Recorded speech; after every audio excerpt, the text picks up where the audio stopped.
திருப்பூரில் திருப்பூர் குமரன் நினைவகம் அருகே பாஜகவினர் போராட்டத்தில் ஈடுபட்ட போது தள்ளுமுள்ளை ஏற்பட்டிருக்கிறது.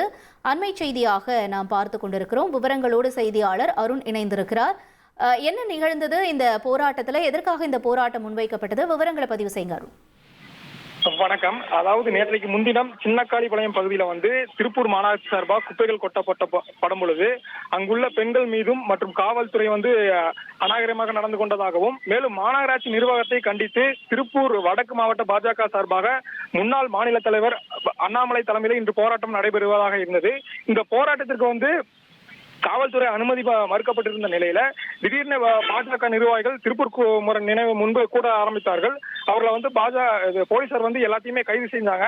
இந்த நிலையில திருப்பூர் குமரன் நினைவகம் அருகே ஒரு ஸ்கூல், ஜெயபாய் ஸ்கூல் இருக்கு. அந்த ஸ்கூலுக்கு அருகே இருந்து திடீர்னு ஒரு வாகனம் வந்தது. அந்த வாகனம் திடீரென கூட்டத்துக்கு நடுவே வந்ததும் அதில் இருந்த ஜெனரேட்டரை எடுத்த பாஜக நிர்வாகிகளுக்கும் போலீசாருக்கும் திடீரென தள்ளுமுள்ளு ஏற்பட்டது. இதைத் தொடர்ந்து போராட்ட களத்திற்கு வந்த முன்னாள் மாநில தலைவர் அண்ணாமலை அவருக்குமே பேச அனுமதி மறுக்கப்பட்ட நிலையில திடீரென தொண்டர்கள் மத்தியில் காரின் மேல் ஏறி நின்று சிறிது நேரம் உரையாற்றினார். இதற்கு பின்பு அண்ணாமலையும் கைது செய்யப்பட்டு அவருடன் சேர்த்து மொத்தம் 500க்கும் மேற்பட்ட பாஜக நிர்வாகிகளை போலீசார் கைது செய்து தற்பொழுது அனைவரையுமே தனியார் திருமண மண்டபத்தில் அடைக்கப்பட்டுள்ளனர். தொடர்ந்து இது சம்பவத்தினால திருப்பூர் ரயில்வே நிலையம் சிறிது பரபரப்பாக காணப்பட்டது. தகவல்களுக்கு நன்றி அருண்குமார். இனி செல்லும் இடமெல்லாம் செய்தி.